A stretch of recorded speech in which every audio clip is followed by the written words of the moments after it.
It is my pleasure to introduce David Pecha, but before he comes up, I want to say a few things about David. David is the Vice President for Administration on our Northwestern campus, has been doing that for 8 years, is that right? 12.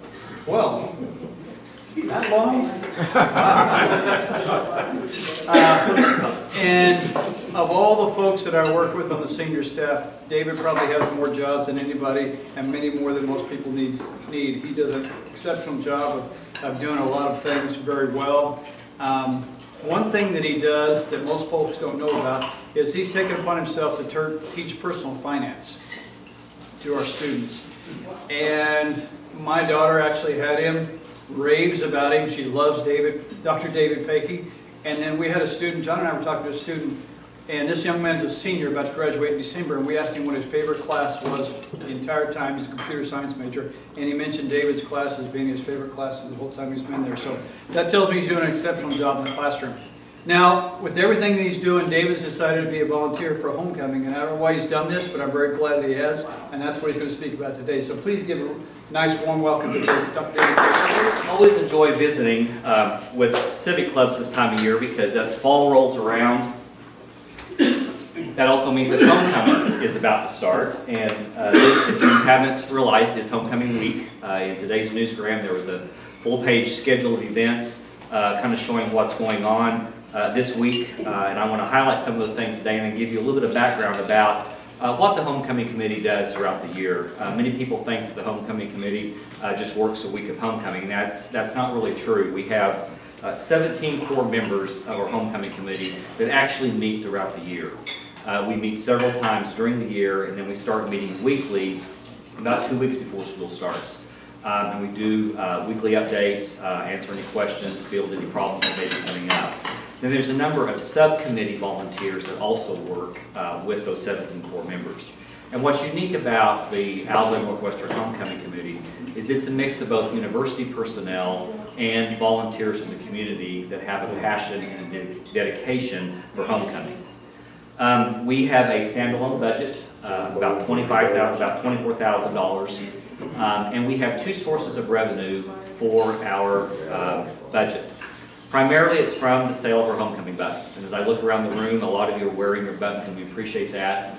If you don't have one on, shame on you. If you don't own one, I will sell you one before you leave here today. I have some with me. But these buttons are $10, and they've been, I can remember back in the 80s when I was served on the committee, the buttons were $10 at that point as well. So it's a heck of a bargain. But we sell those buttons, and that's what helps primarily budget our $24,000 expenses that we would have. We also charge admission to the Cinderella pageant for the people that don't have a button. We do charge at the gate for that. And I do want to recognize Share Trust. For years and years, Share Trust has always given money to the Homecoming Committee that is earmarked specifically to help offset the cost of the bands that come up for the parade and stay for the mass bands. Provides them with lunch, and we try to take care of those folks when they're up here. So again, Share Trust, as many of you know, doesn't do a lot of publicity on the things that they have support in the community, but they've been a big supporter of homecoming for many, many, many years. We appreciate that. So what do you kind of get besides the admission into the game and the 2 Cinderella pageants?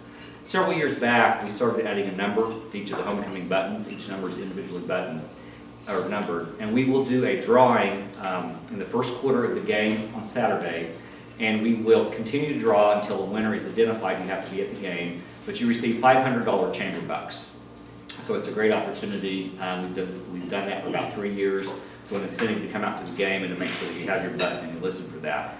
In addition to that, many merchants in Alva have also come forward with a discount of some type for their business.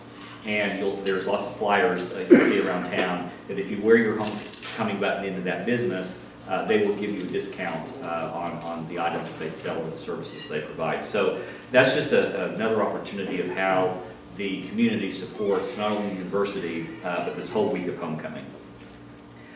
We also have, and many of you have asked, the traditional t-shirt. Every year the Alumni Foundation office comes out with a souvenir t-shirt. Things on both sides. If you don't have one of those, John certainly has a lot more available to sell. Prices are $12 each, or if you get two, they become $10 each for sizes small through extra large.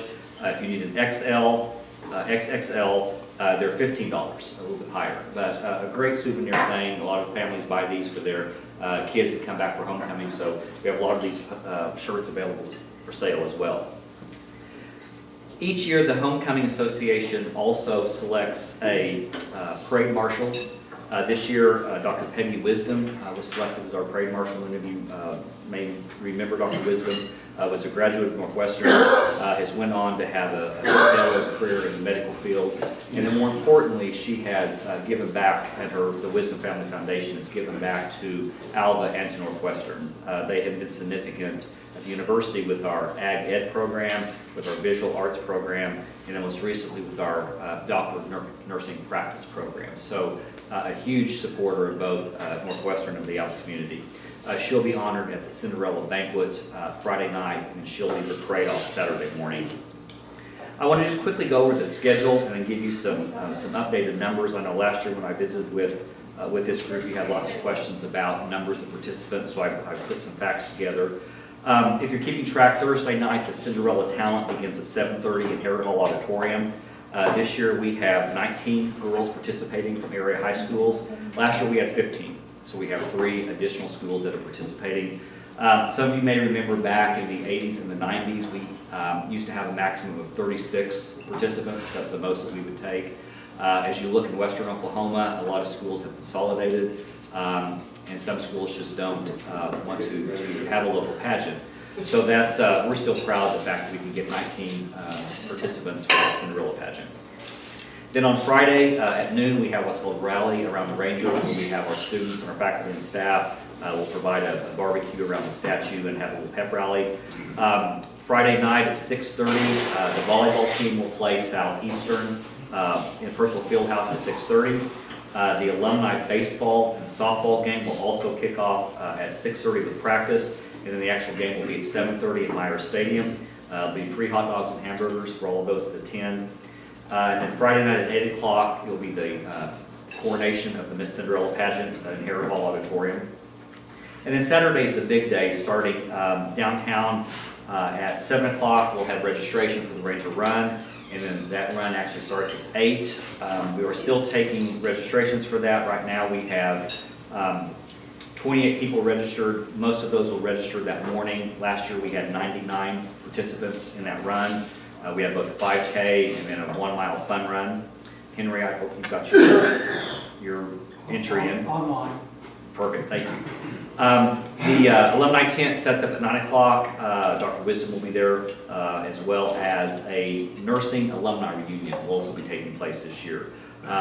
If you follow the nursing program at Northwestern, you know we have a long history of turning out quality nurses for Western Oklahoma. So they're doing an alumni reunion this year as part of the homecoming. 10 o'clock we have the parade that kicks off. As always, it's one of the showcase parades in, I think, all of Oklahoma. It usually lasts about an hour and a half. If you go around that downtown square, you'll see people all the way around, wrapping back down to the professional building. Great opportunity for family and friends to get back together. With it, kind of give you some updates on that. We have 18 bands that will be in the parade. We also had 18 bands last year. We will have 19 bands then for the mass band performance that will be before the football game. There's one band that couldn't make it that morning, but they want to come out that afternoon for the game. So altogether, there'll be about 950 high school students that will be taking part in both the parade and the mass bands here for homecoming. So we're very excited about that. The alumni is having their traditional barbecue feed downtown, following the parade right across from Rialto. At 2 o'clock, 11 o'clock, we have a soccer game at the rec park. Lady Rangers will be playing Harding for soccer. And then we have, at 2 o'clock, some of you may know Mr. Dunning, who was one of our former baseball players, made a significant contribution to the university's baseball program. And what used to be the old Armory building, we've now repurposed that for the Dunning Performance Center. If you haven't had a chance to poke your head in there, or if you remember what the old armory looks like, 2 o'clock we're having a dedication for Mr. Dunning to show all the improvements that we've done to that facility. So it's a great addition for our athletic programs, and we're certainly honored to have him back on campus. Then we have the mass bands performing at 3:30, and then the game kicks off at 4 o'clock against Southeastern. A few more statistics I'll just share with you. We have 11 floats officially entered. Last year we had 16. What we'll find out is we don't realize there were some floats until they show up that morning. And we're always excited to have anybody who takes the time to put a float together to let them be entered in the parade. We've officially had 7 booths or organizations sign up for the downtown square to fill that space up for the pre-parade activities. This year I'm also proud to let you know that all of our athletic teams, with the exception of rodeo, which will be out of town at an event, will take part in our parade. The last few years, some of our teams have participated in the team players have walked through, which has been very impactful for a lot of our younger people in the community to see those athletes walk. So Coach Franz this year has pretty much mandated that all of the athletic teams will walk as team groups through the parade. So they'll be interspersed in between the bands and the Cinderella girls and the floats. So we're excited about that. We've also been given a heads up. There's a number of politicians that will be back in town, even though the election isn't until 2018. So we'll welcome those folks back. If anybody has a convertible, Gary Brown is still looking for some convertibles to take some of our VIPs and the Cinderella girls around the parade. Either contact Gary at Radio Shack ahead of time or just show up in front of the professional building Saturday morning, and he will be happy to put some participants in those cars and let the owner show those cars off. That's a very, very quick rundown of what will be happening over the big 3 days of homecoming. Any questions? I know last year there were lots of questions from this group. That probably is more informative than listening to me ramble up here. Mr. Ryerson. David, I've got one more thing you could add to it. Okay. I understand, this is secondhand from my son, that the Hotel Bell will be open after the parade. Oh, great. For an hour and a half, I believe, for people who didn't get to see it. That's Sunday. Great. Absolutely. Henry. With the decreased participation in the Cinderella pageant, any consideration moving that just to one night instead of 2? I would answer that from a logistical standpoint. It would make that one night extremely lengthy if you tried to do all the talents, and then because the girls would have to come in.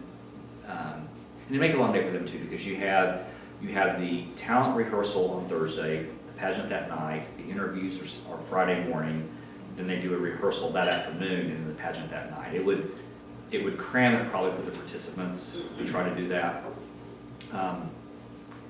And I like the fact that we bring those people back to campus 2 nights. There's some that can't come Friday because of other activities at their home schools, so they do come Thursday to support the girls. So. But did you just say it went from 15 to 19, so there isn't a decrease? Well, it went from 30 to 19. Well, yeah, I was going to say, years ago when we used to have Years ago, it was 36, 20 years ago. 36. Yeah. Yeah. But, that's, part of that is simply because, I know, I remember years ago, Jet Nash used to have a participant, Helena Goltry used to have a participant, now it's Timberlake. So, part of that's from school consolidation. How many do we have from Kansas? This year, I think we have 1. Burlington? Oh, that's good. South Florida. Okay, so do you guys have fines or something for? I think you need to go back to school and study geography. Oklahoma history. Is it South Barbara? South Barbara is. And I didn't actually bring my list of what other schools there are, but in some years you'll go 2 or 3 years, there won't be any local interest at some of those high schools, and then you'll go a year where you'll have a couple of girls that want to participate. So we have 3 from Texas this year? I know we have at least 2. I'd have to look. Well, I didn't bring the list. Paulette, Perryton, and those kind of. Yeah, and in the past they have, yeah, and we have a pretty wide parameter that we'll look at. That whole pageant from the university's perspective, we use that as a recruiting tool. You know, we want those, what we have found with those girls that usually participate in those pageants are usually your local leaders in those high schools. And oftentimes they bring some friends with them when they come up here. And we provide a scholarship to all those participants that participate in the Cinderella pageant, whether they win or not. If they participate, they get a scholarship. So it has been historically a strong recruiting tool for our program. I know Professor Weiss has gotten some theater folks out of it and some music majors out of it. So it's, yeah, it's been a successful program for us from a recruiting standpoint. Yes? How many do you have from Alva, for, I'm assuming, from hometown participate, just one? Well, yeah. Oh, it's just one per? Yeah, Alva High, I'll back up and say, each of the communities have their own local pageants. Oh, okay. And then it's the whatever recipient then that school sends forward, each school can have one participant in the Cinderella pageant. So, good question. Yes? Still. Where is the farthest band coming from this year? Did you know about? You know, he didn't give me a list of who the bands are. He just told me how many were coming. I will know that for next year. Okay. You know, I'm trying to think. We've had, Colorado. yeah, one year a group from One year, Colorado I came remember down. US Grant came up. Yeah. You know, as you look at parades, I mean, ours is a highly respected parade because it's well organized. It is, it has lots of people that watch it. You know, and then where we use that share trust money to feed those kids lunch. You don't have to worry about eating.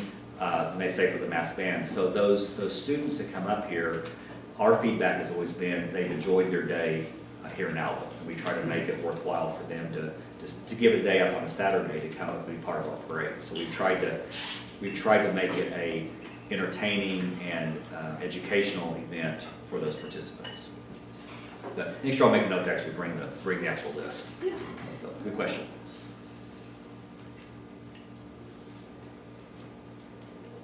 Anything else? Well, if you need t-shirts, John has t-shirts, I have buttons. Enjoy the weekend, bring back family and friends, and enjoy the weekend. Thank you. You are welcome.